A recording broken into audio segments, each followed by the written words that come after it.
bonne et heureuse année 2019, que tous vos rêves se réalisent d'une manière ou d'une autre, et que la paix règne en vous, autour de vous et partout dans le monde. Ce soir, nous avons la joie. Monsieur le Président, est-ce que je peux ajouter des vœux de bonne santé? Oui, de bonne santé. Ce soir, nous avons la joie de recevoir un très vieil ami. Très vieil, non, très vieil.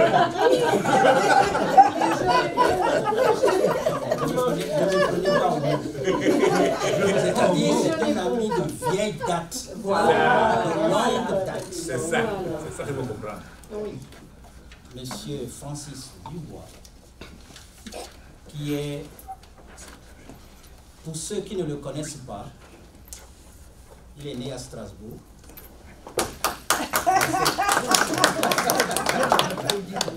Il est alsacien. Et dans cette province évidemment française qu'il affectionne tout particulièrement. Et nous aussi. Et au cours de sa carrière au sein des Nations Unies, il a servi en Ouganda, au siège des Nations Unies à New York, dans les territoires palestiniens, comme coordonnateur adjoint du secrétaire général, puis en Irak, comme chef de mission avec rang d'ambassadeur, et enfin en Algérie et en Tunisie, dans les mêmes fonctions. Ayant bénéficié d'une retraite anticipée, il n'aime pas travailler beaucoup. Francis reste actif, alors là, très actif, dans plusieurs associations caritatives et culturelles. Il siège dans plusieurs conseils d'administration. Il a été pendant longtemps le secrétaire général de l'ACF, de l'Association culturelle francophone. Il est actuellement le président du comité du souvenir Lafayette et coordinateur du comité français du National Art Club. J'ai d'ailleurs eu l'occasion de déjeuner avec lui au restaurant de ce club. Et comme il aime beaucoup le rappeler, les artistes sont les vrais messagers de la paix. Bien sûr, parlant de la paix, je lisais quelque part une tirade d'un auteur inconnu et qui disait quelque part, je cite, et c'est en anglais, "It does not mean to be in a place where there is no noise, trouble, or hard work. It simply means to be in the middle of those things and still be calm in your heart." Ceci dit, je donne la parole à notre conférencier, M. Francis Dubois.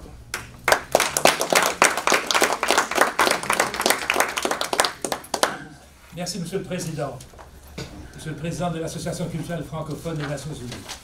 Je voudrais d'abord remercier très sincèrement notre ambassadeur, Mme Narges Saïdan, qui est la représentante permanente de la francophonie auprès des Nations Unies et qui nous reçoit toujours avec beaucoup de générosité, la générosité étant un des principes de la francophonie. Pour cela, nous vous remercions et je pense que nous devrions l'applaudir. C'est toujours avec beaucoup d'amitié qu'elle nous reçoit et sans nous demander quoi que ce soit. Donc c'est toujours, comme on dit au Québec, c'est peu dispendieux. Et pour ça, nous en sommes reconnaissants. Merci, Monsieur le Président. J'espère que vous avez tous rempli la carte d'adhésion à l'Association culturelle francophone des Nations Unies et de verser votre cotisation pour l'année 2019. Votre adhésion est toujours la bienvenue. Je voudrais également féliciter, je vois le président de France et du Monde, M. Franck Raboukor, qui est là. Je vous en remercie. Je voudrais également remercier le président de la Fédération américaine des francophones aux États-Unis, le professeur Clément Beaume, d'être parmi nous, ainsi que naturellement les anciens combattants, Alain Dupuis, qui est toujours là, et je pense que nous devrions tous les applaudir. L'association culturelle francophone des Nations Unies est très importante, et dont le pilier a été Françoise Sestac, la présidente éméritus, émérita, et là aussi, nous devrions vraiment l'applaudir. J'ai pensé qu'on pouvait commencer l'année avec l'Association culturelle francophone des Nations Unies, une fois que vous aurez payé, je l'ai déjà dit, de dues, parce que on critique beaucoup les migrants en ce moment, on critique beaucoup les gens du Sud, et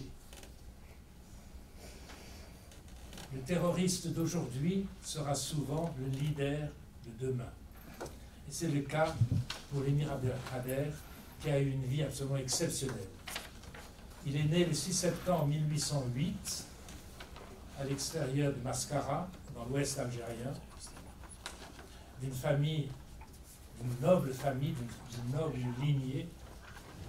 Il est le fils de Moyedine, et il est le troisième fils de ce chef de tribu, et sa mère était également une fille du chef de tribu de l'Ouest algérien. Avant de commencer de parler de cette vie exceptionnelle, nous devrions revenir à quelques principes. Le mot abd veut dire esclave. En effet, dans l'islam, le prophète, béni soit son nom, le prophète a 99 qualificatifs. Le plus grand, le plus beau, le plus généreux, etc. Et les musulmans religieux ne peuvent pas avoir ce prénom. Par conséquent, Abdelkader, Khader veut dire capable, de la même manière que Karim veut dire généreux, Abdelkrim, etc. Donc, les familles religieuses musulmanes donnent à leur fils, mettent le nom de Abd, qui veut dire l'esclave de l'être capable. Donc, je vais vous parler ce soir de Abdelkader.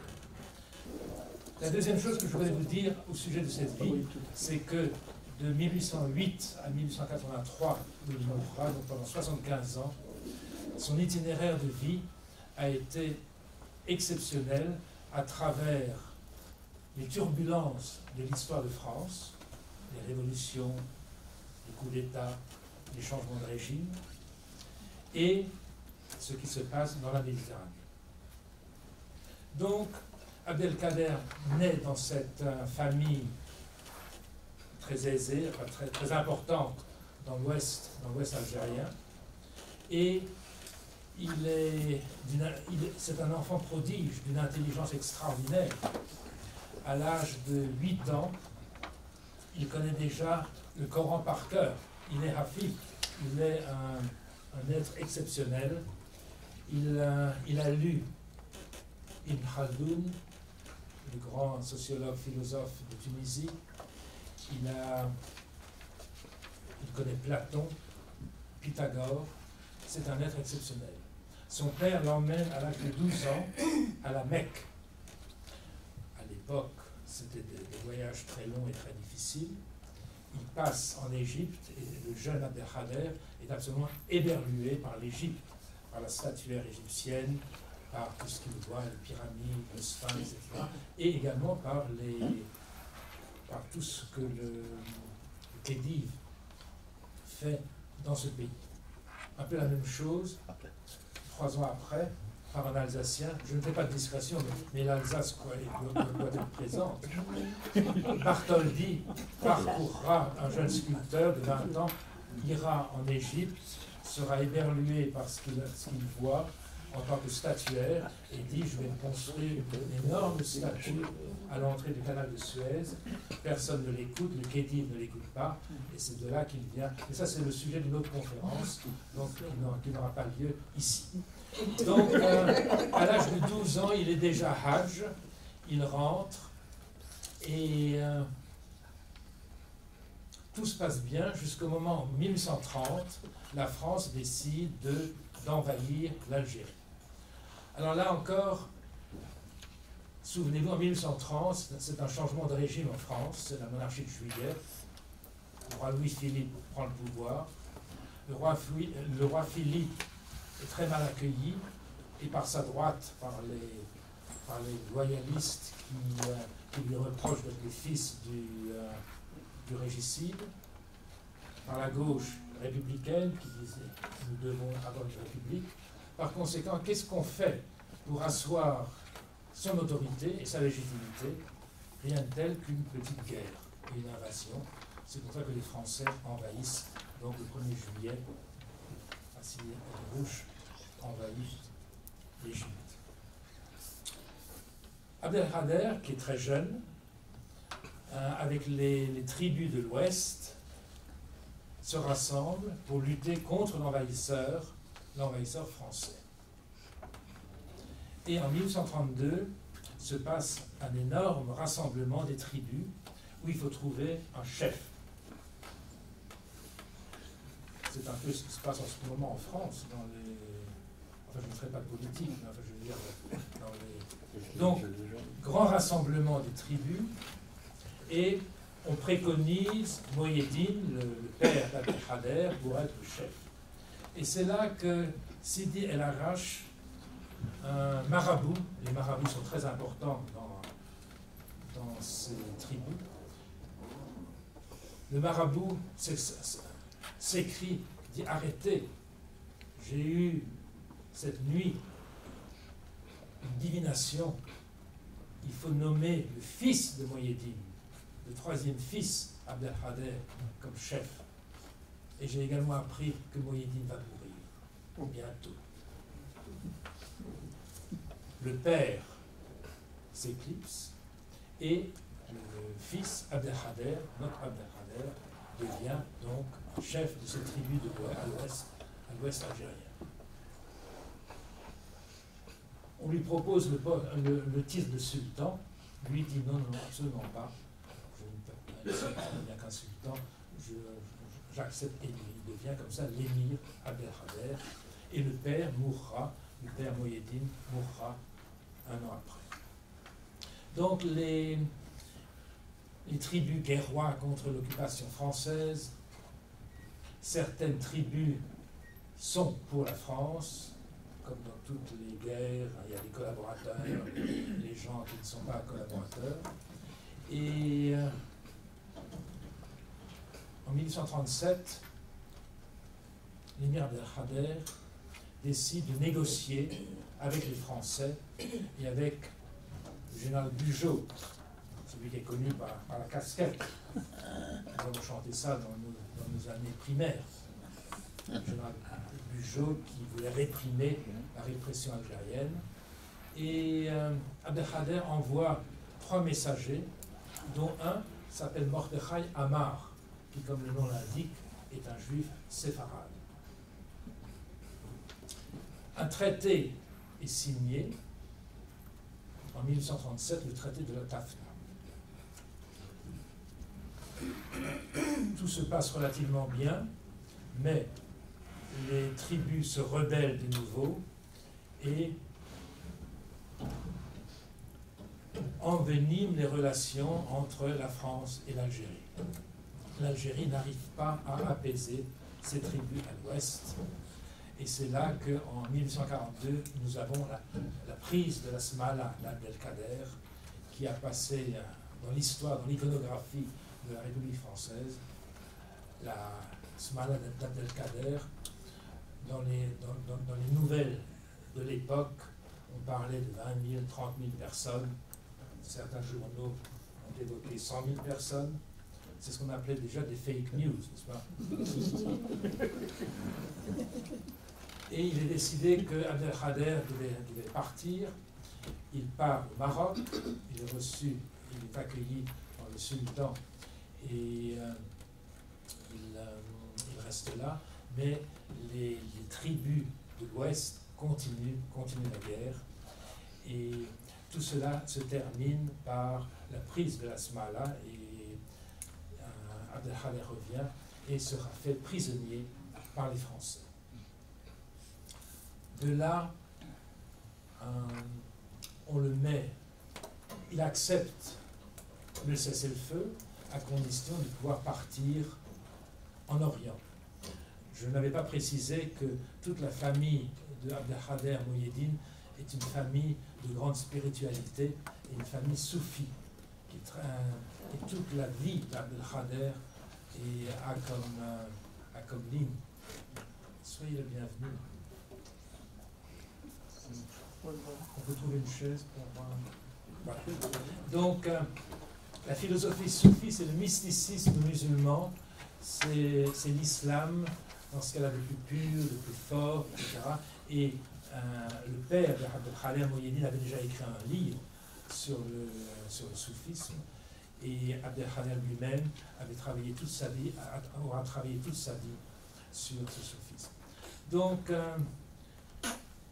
1847, il est fait prisonnier par les Français et il accepte ce cessez-le-feu à condition de pouvoir partir en Orient et de pouvoir vivre près du tombeau de Ibn Arabi, qui est le fondateur du soufisme au XIIe siècle.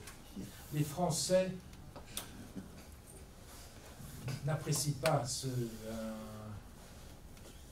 cet accord et lorsqu'ils le mettent sur un bateau à Oran, le bateau l'Asmodée, Abdelkader pense que c'est en Orient.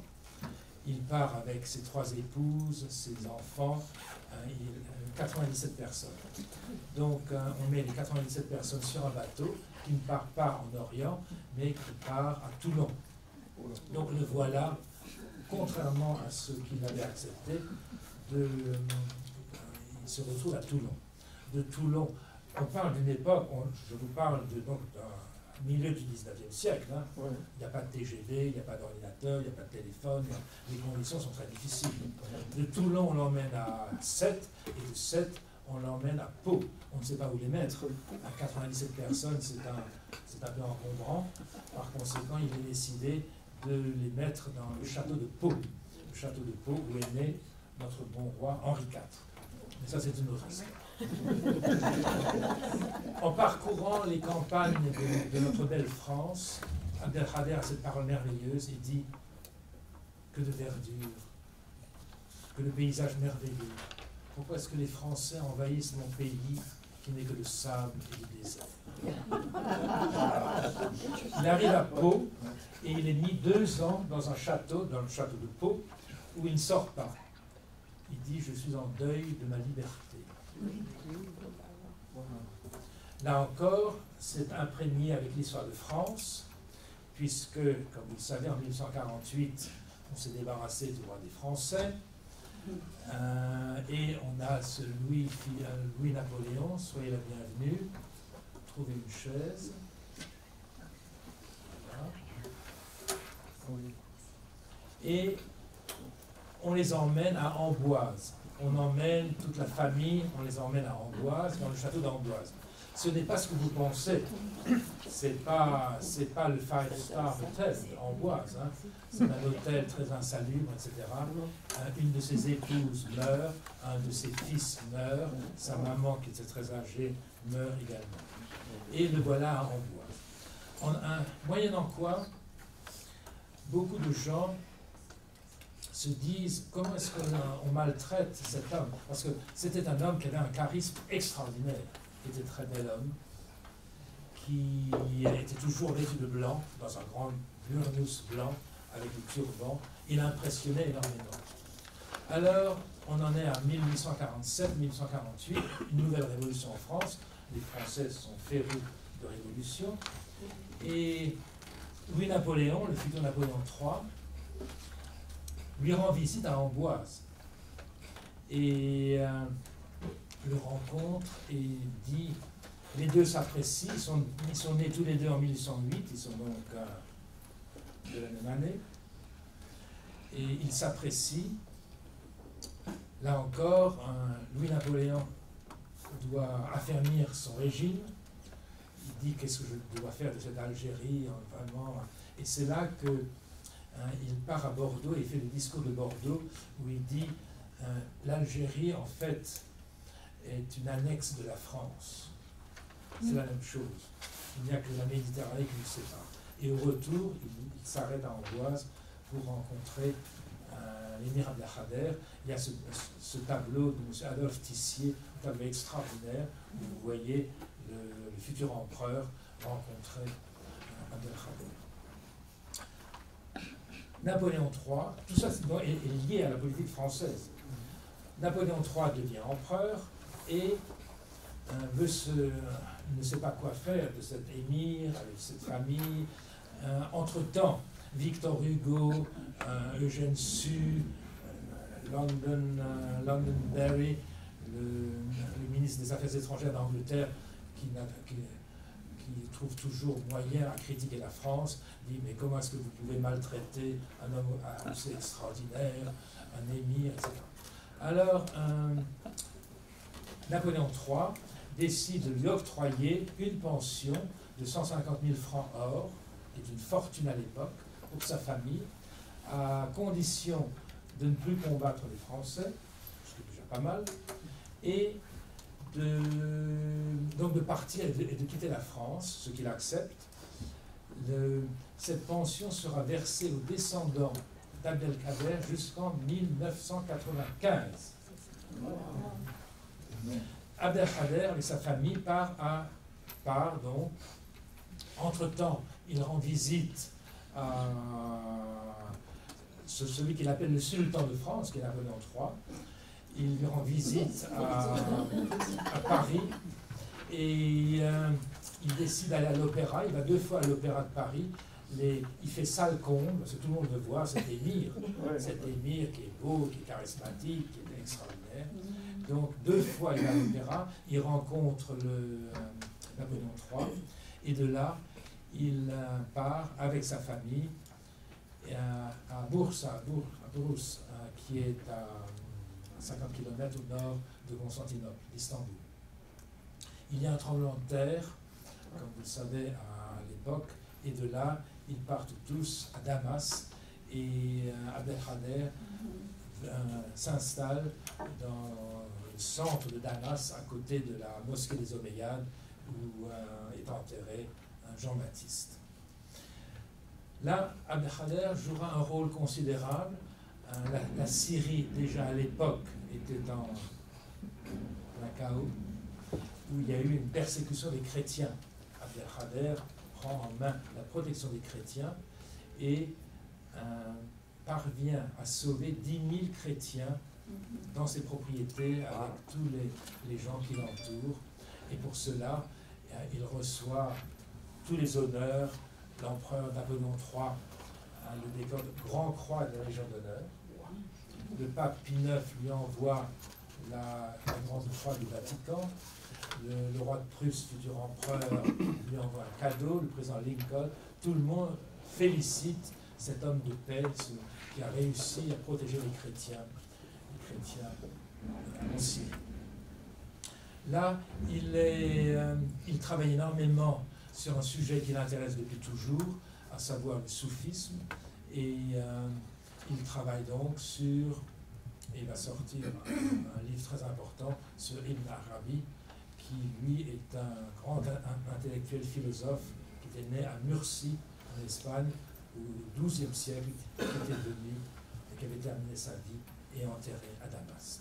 Donc il terminera sa vie en 1883 et il va se faire incinérer, ce qui n'était pas accepté par le Coran, mais là encore, c'était un homme de grande diversité et dont les cendres sont revenues à Alger en 1995. Son arrière-petit-fils a été ambassadeur de l'Algérie à Genève, je vois que Malika acquiesce, et c'est El Jezaïr, le grand Algérien.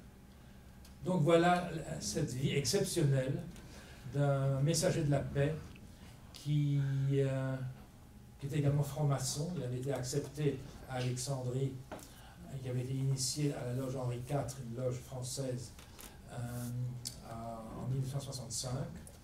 Et lorsqu'il est revenu à Paris, il n'a pas accepté de rendre visite à la Grande Loge à Paris, parce que là encore, c'était la division entre le Grand Orient et la loge anglo-saxonne, et il dit: je ne peux pas accepter de ne pas reconnaître le grand architecte de l'univers comme notre Seigneur. Voilà la vie de Abdelkader. Je vous remercie.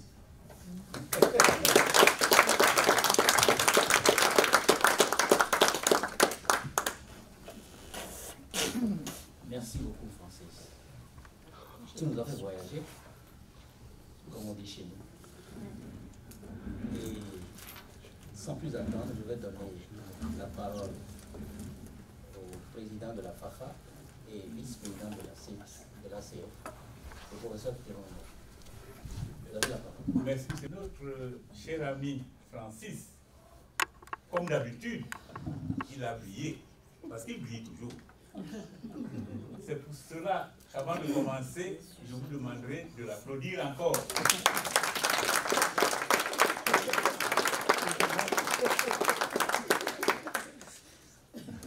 Francis nous a fait voyager, comme l'a indiqué le président. Il nous a parlé de la famille d'Abdelkader. Il nous a parlé de cet esprit extraordinaire qui très vite s'est montré d'une intelligence au-dessus de la moyenne. Il était très brillant parce que pouvoir réciter tout le Coran à 8 ans, ce n'est pas donné à tout le monde. Et il nous a également dit comment il a connu des péripéties. Parce qu'il faut dire qu'il y a un Abdelkader avant son emprisonnement et son exil en France, et il y a un autre Abdelkader après son exil et son, n'est-ce pas, sa prison en France. Il nous a dit, il nous a parlé de ses relations avec la France. Il nous a dit comment il a reçu de la France à un moment donné, compte tenu de sa façon de se conduire. D'abord, 100 000 francs d'or à l'époque. 150. Non, d'abord ça. C'était d'abord ça. Ensuite, 150. Et il faut dire que Francis nous a montré vraiment le côté de ce monsieur qui était un grand homme. Il nous a parlé de sa beauté. Sa femme disait: son esprit est aussi beau que son visage. Une de ses femmes. Ah oui, c'est vrai, c'est vrai. Et il faut dire que se conduire comme il se conduisait, on est au 19e siècle, c'est vraiment un avant-gardiste de premier ordre. Parce que il n'est pas pensable à cette époque d'avoir vis-à-vis des chrétiens et des juifs d'ailleurs l'attitude qu'il avait vis-à-vis de ces gens occupant la position qui était la sienne dans sa religion. Nous remercions donc Francis de nous avoir fait faire ce voyage. Et comme ce voyage a été très intéressant, je vais demander à Francis, avec sa permission, de continuer à nous éclairer sur un petit problème que lorsque je regarde la vie d'Abdelkader et la conférence qu'il vient de faire, j'ai une petite question et je pense que Francis va nous aider, il va nous éclairer pour qu'on puisse bénéficier de son intelligence habituelle. Est-ce que le fait que tu campes Abdelkader comme messager de la paix, ce que tu viens de démontrer avec panache, nous en convenons tous ici, ne restreint pas la grande figure emblématique de ce grand homme qui était considéré comme l'un des plus grands de son temps. Et dans la mesure où aujourd'hui, sa capacité à combiner avec justesse autorité religieuse et autorité politique le conduit à être acclamé de prince parmi les saints et saint parmi les princes.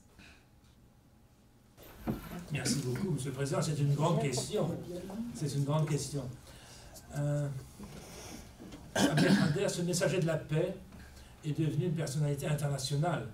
J'ai oublié de mentionner qu'il était, par exemple, pour répondre à votre question, à l'inauguration du canal de Suez en 1869 par le calife Ismaël.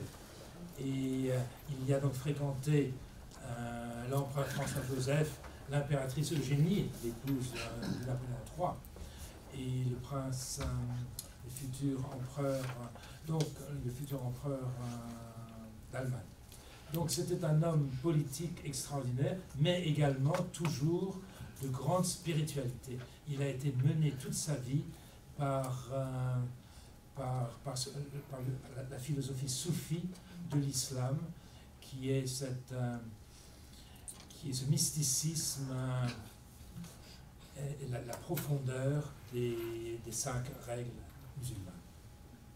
Oui, je suis allée à Amboise il y a quelques années, et je me rappelle qu'il y avait ces petits terreaux comme ça, et il y avait sans doute beaucoup de, je pense peut-être une douzaine de tombes comme ça, justement de sa famille. Oui, ça. Et c'est assez impressionnant parce que c'est là. Son fils sont morts à Amboise. Amboise n'est pas ce que c'était il y a 150 ans. Hein. Il faisait froid, il n'y avait pas de chauffage. C'était horrible. C'était horrible. Et les gens souffraient terriblement. Et c'est de là, je l'ai dit, les gens ont dit mais comment est-ce qu'on peut mettre un homme d'État aussi important, et comment est-ce qu'on peut le mettre dans des endroits aussi horribles. Et naturellement, la politique reprend le dessus.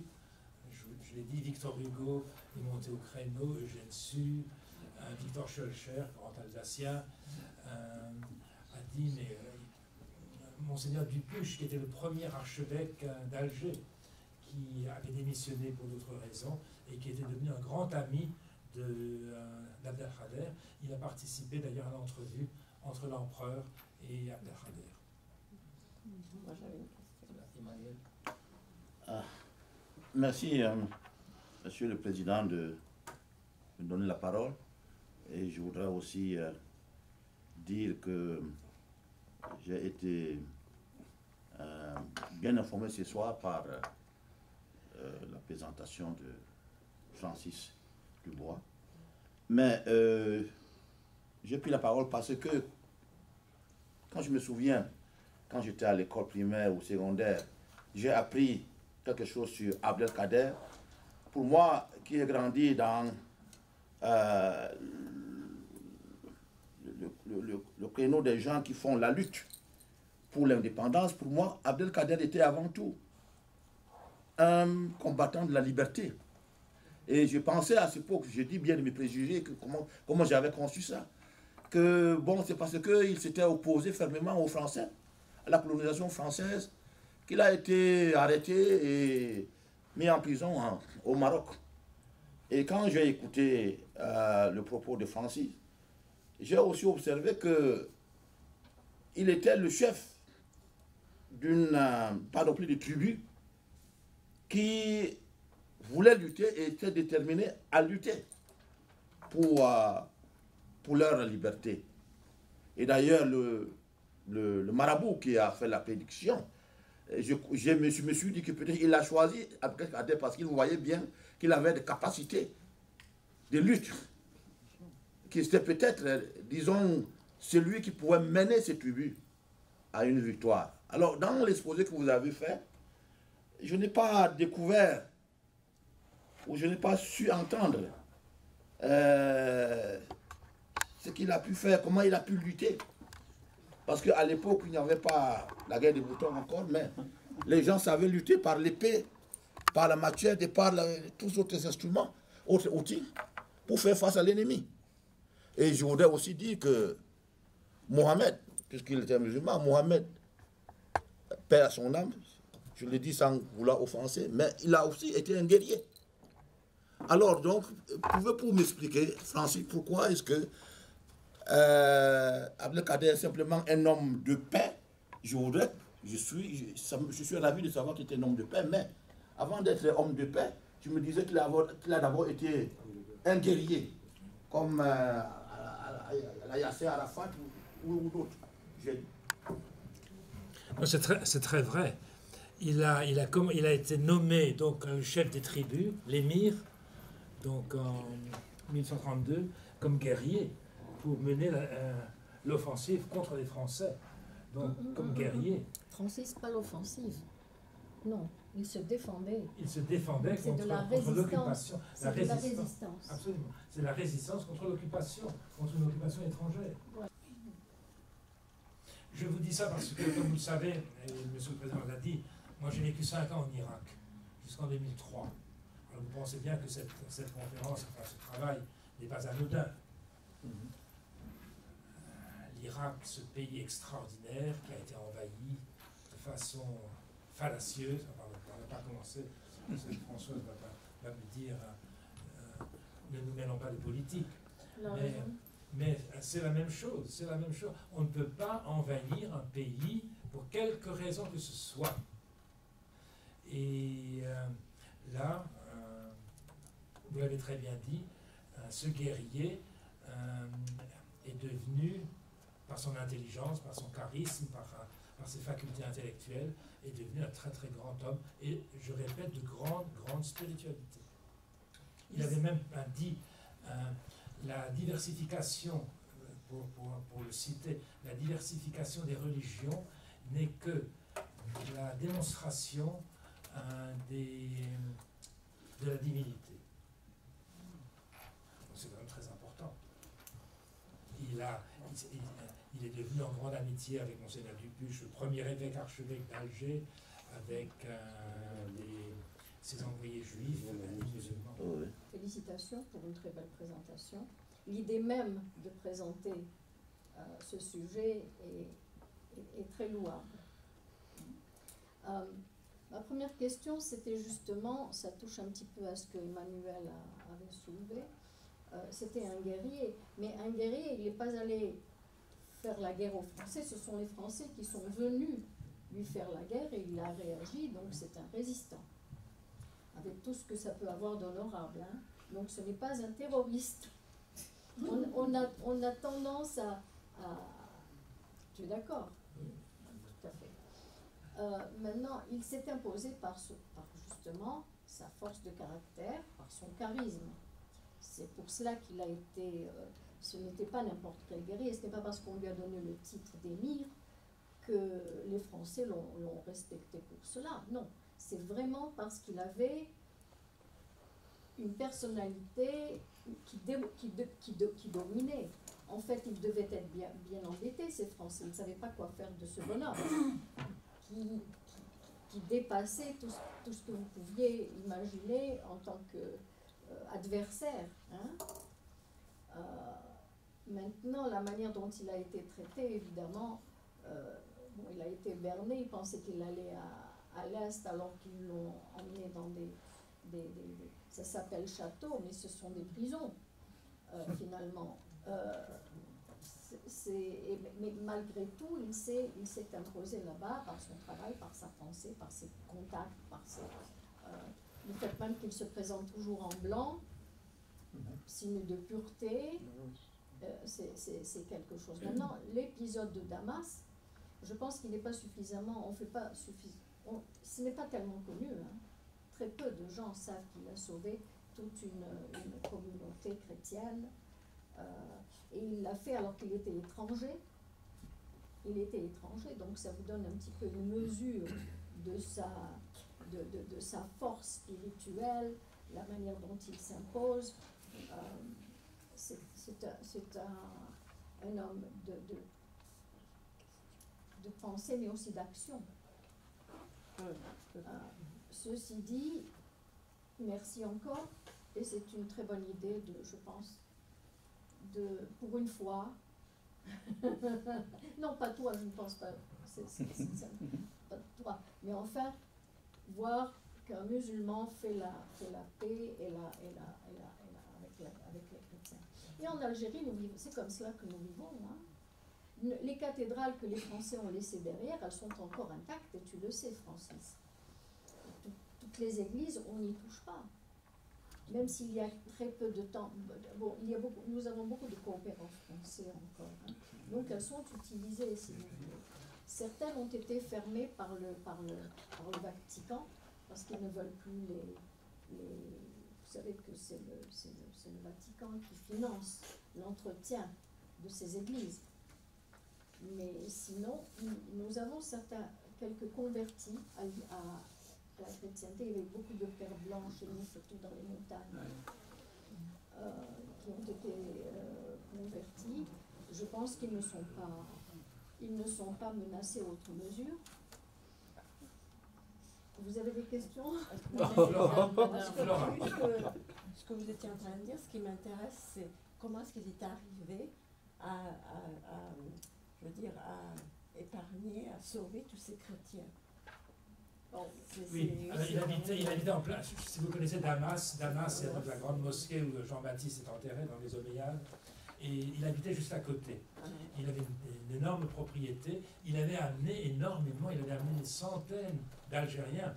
Et jusqu'à aujourd'hui, 97. il y a, non mais encore beaucoup plus. Et jusqu'à aujourd'hui, dans ce quartier, on parle de ces gens qui sont des Jézaïrs, qui sont des Algériens. Donc ils les ont protégés, ils les ont accueillis et ils n'ont pas été persécutés.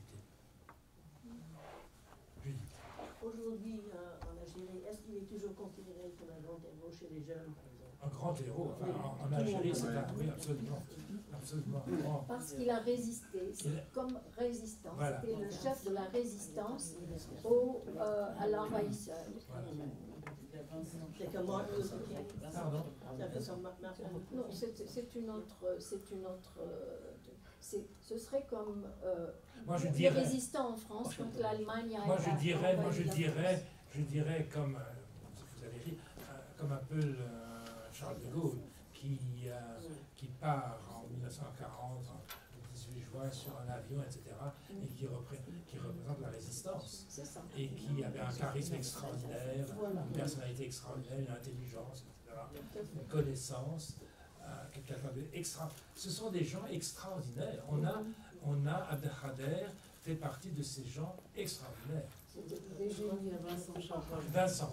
Pour revenir sur l'idée d'invasion par les Français de l'Algérie, moi j'ai entendu dire qu'en fait une des raisons principales pour l'intervention française, c'était il y avait un problème de pirates de barbarie sur les côtes, et puis le territoire était mal géré par l'Empire ottoman, et il fallait se débarrasser du Dey d'Alger, qui était un esclavagiste. Oui, tout ça, Vincent, je suis tout à fait d'accord, tout ça existe. Un pays qui a envahi un autre pays qui doit trouver des excuses. Alors bon, on a les pirates barbares, la barbaresse, tout ça existe, c'est vrai. Il n'en est pas moins vrai que c'est une invasion. C'est une invasion d'un pays étranger. Mais ils n'avaient pas l'intention de rester au début. Pardon? Les Français n'avaient pas l'intention de rester là-bas. Ce que j'essaie de dire, c'est que dans la vie d'Abdelkader, le calendrier de sa vie est extraordinaire. C'est 1830 qui est la monarchie de Juillet. Là encore, on a un nouveau roi des Français, le premier, qui doit asseoir sa légitimité et son autorité. Par conséquent, une petite guerre, une petite occupation, on prend comme prétexte tout à fait les pirates. Les pirates ont existé jusqu'à aujourd'hui. Donc, Vincent, ne me ramenez pas à ce sujet. Et 1848, c'est la fin de la monarchie de Juillet, c'est la Deuxième République, avec un Napoléon qui revient. Ce Napoléon ne sait pas quoi faire de Abdelkader. Il l'aime, ils se rencontrent, ils s'apprécient. Les deux sont des gens, ce qu'on pourrait dire ici, des misfits, des gens un peu mal adaptés, hein? Mal adaptés. Oui, et pas adaptés, etc. Et Louis-Napoléon, qui deviendra donc Napoléon III, dira mais qu'est-ce que je vais faire avec cela. Ouais. Abdelkader. Merci beaucoup vraiment pour cette présentation qui est laudable. Une petite question, mais aussi je voudrais faire une petite contribution. Dans le discours politique algérien, on considère Abdelkader comme l'initiateur de la nation et de l'État algérien moderne. C'est lui qui avait posé les bases de cette nation, mais aussi de cet État algérien en unissant les troupes, etc. Je voudrais votre commentaire sur ça. La deuxième chose, il y a une très grande controverse sur l'appartenance d'Abdelkader au franc-maçon. Il y a beaucoup d'historiens algériens et d'historiens de grand Salah qui rejettent tout à fait cette notion. Et c'est très flou en Algérie, c'est un sujet à débat aussi. Une petite information, il y a une ville dans l'Iowa qui s'appelle Kader. Et c'était des Américains qui étaient, je crois, pendant la fameuse histoire des chrétiens en Syrie, qui avaient été tellement influencés par Abdelkader qu'ils avaient créé une petite ville qui s'appelle El-Kader. Et finalement, une petite contribution de ma part. Je ne sais pas si vous avez visité l'arbre où les tribus avaient proclamé Abdelkader comme... c'est côté de Mascara. L'arbre existe toujours. J'ai eu l'honneur de visiter, mais aussi d'aider à planter. Chaque fois qu'il y a une délégation des Nations Unies ou bien qui va là-bas, ils plantent des arbres. Oui, donc il y a eu... une forêt. Je crois 4 années de ça avec l'ancien ministre des Affaires étrangères, la Mamra, et une délégation des Nations Unies et de l'Union africaine, on avait planté des arbres. Merci. Merci beaucoup de ces deux contributions. Je ne suis pas allé à Mascara, malheureusement. Je n'ai pas vu l'arbre. Vraiment, je vous remercie. Pour votre première question, c'est vrai que dans l'histoire de l'Algérie, c'est le fondateur, enfin c'est un membre fondateur de l'État algérien en tant que résistant de l'Algérie moderne. Ça, c'est très important. Et le deuxième point... La controverse sur la maçonnerie. Oui, sur la maçonnerie. Oui, alors, là encore, il a été initié par la loge Henri IV, il y a tous les documents, la loge Henri IV du Grand Orient de France de Paris, à Alexandrie, etc., ils ont été envoyés. Mais là encore, les Algériens ne pourront pas accepter ça, ça n'a pas été bien reçu, etc. Donc on n'en parle pas.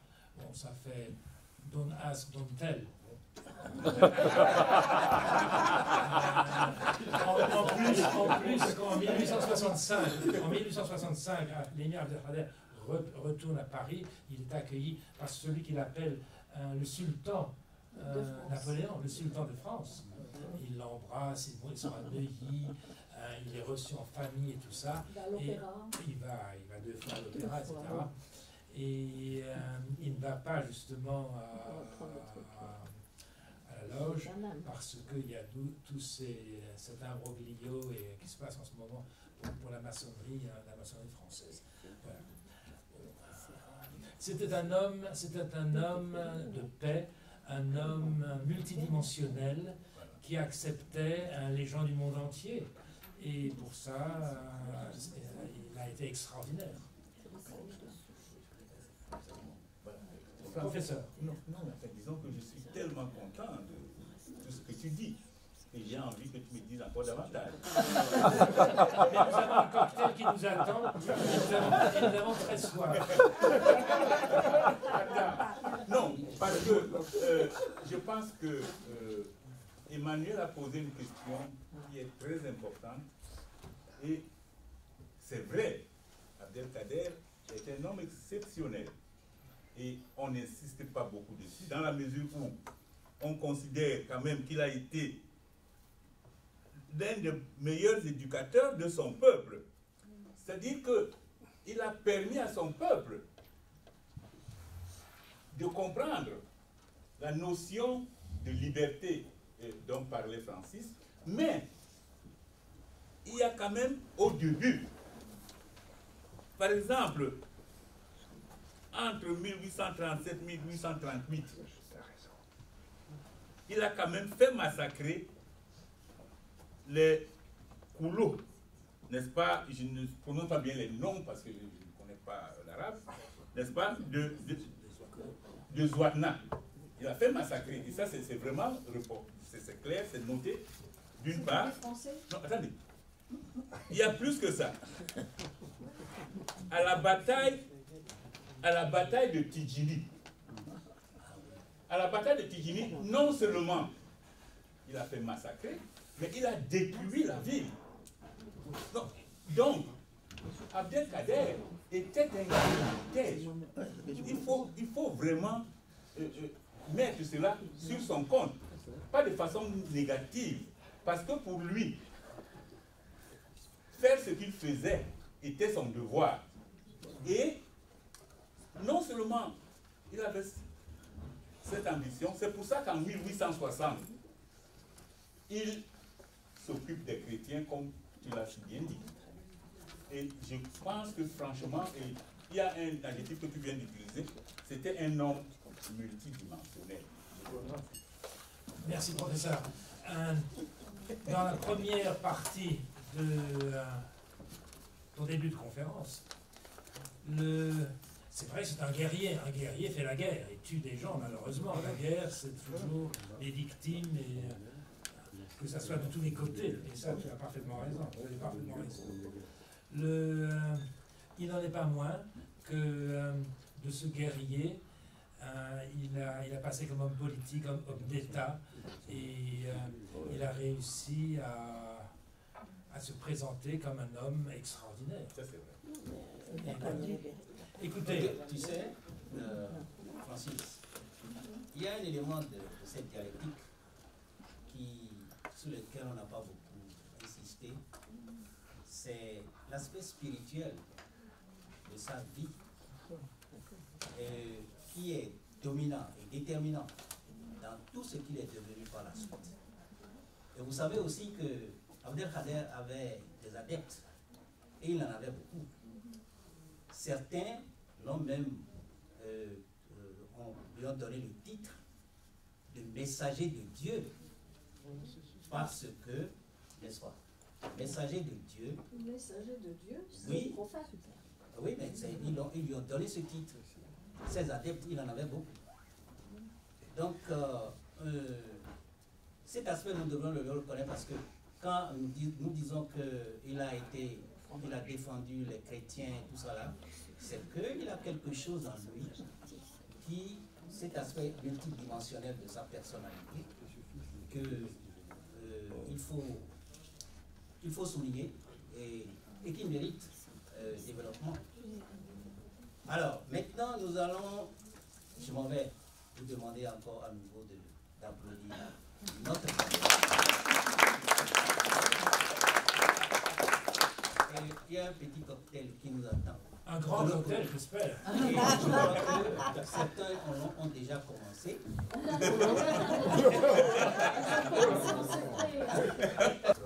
Oui, ça y est, c'est fait. Notre reconnaissance à la représentante permanente de l'OIF, qui n'a jamais hésité à nous accueillir ici. Et nous en sommes vraiment reconnaissants.